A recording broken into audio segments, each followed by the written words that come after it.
आइए एक लम्हे के लिए तसव्वुर करें, एक गोली चलती है और पूरी दुनिया आग में जलने लगती है। क्या वाकई सिर्फ एक शहजादे का कत्ल इतनी बड़ी जंग शुरू कर सकता था, या कहानी कुछ और थी? 1914 दुनिया बज़ाहिर पुरअमन थी, लेकिन हकीकत में यूरोप बारूद के ढेर पर बैठा था। 28 जून 1914 ऑस्ट्रिया के शहजादे आर्च ड्यूक फ्रांस फर्डिनेंड को कत्ल कर दिया गया। दुनिया ने फौरन कहा यही जंग की वजह है, लेकिन हकीकत ये तो सिर्फ एक चिंगारी थी, आग तो पहले ही लगी हुई थी। असल में जंग के पीछे कई बड़ी वजूहात थीं। ताकत का गुरूर, बड़ी सल्तनतें अपनी फौज और हथियारों को बढ़ा रही थीं। हर मुल्क दूसरे से आगे निकलना चाहता था।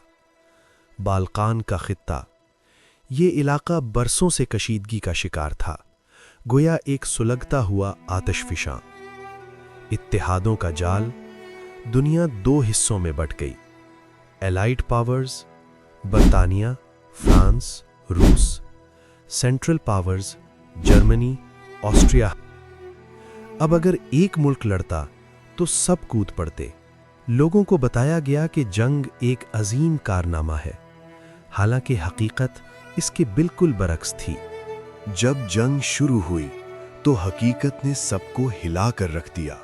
ट्रेंच वॉरफेयर, खंदकों में जिंदगी, कीचड़, भूख और हर लम्हा मौत का खौफ।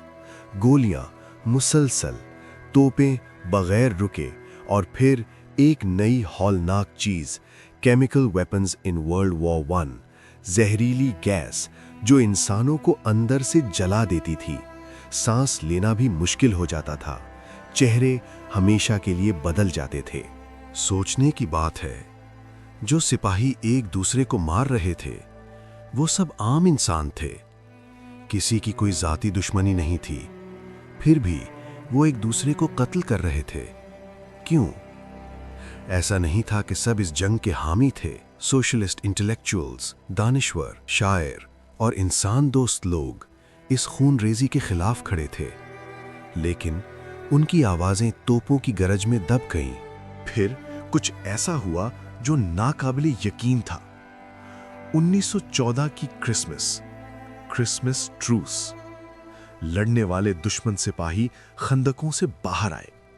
उन्होंने हाथ मिलाया, बातें की, हत्ता के साथ खेल भी खेला, क्योंकि हकीकत में वो दुश्मन नहीं थे। लेकिन ये अमन ज्यादा देर कायम ना रह सका। ऊपर से हुक्म आया, वापस लड़ो। लड़ने से इनकार, सजा मौत।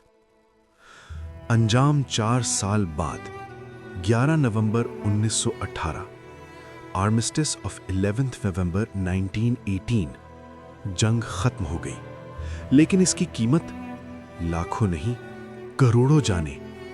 घर उजड़ गए, शहर तबाह हो गए, और दिल हमेशा के लिए जख्मी हो गए। ये सिर्फ एक जंग नहीं थी, ये इंसानियत के लिए एक बहुत बड़ा सबक था। लेकिन सवाल आज भी जिंदा है। अगर आम इंसान लड़ना नहीं चाहते तो सल्तनतों की शुरू की गई जंगें आखिर चलती क्यों हैं?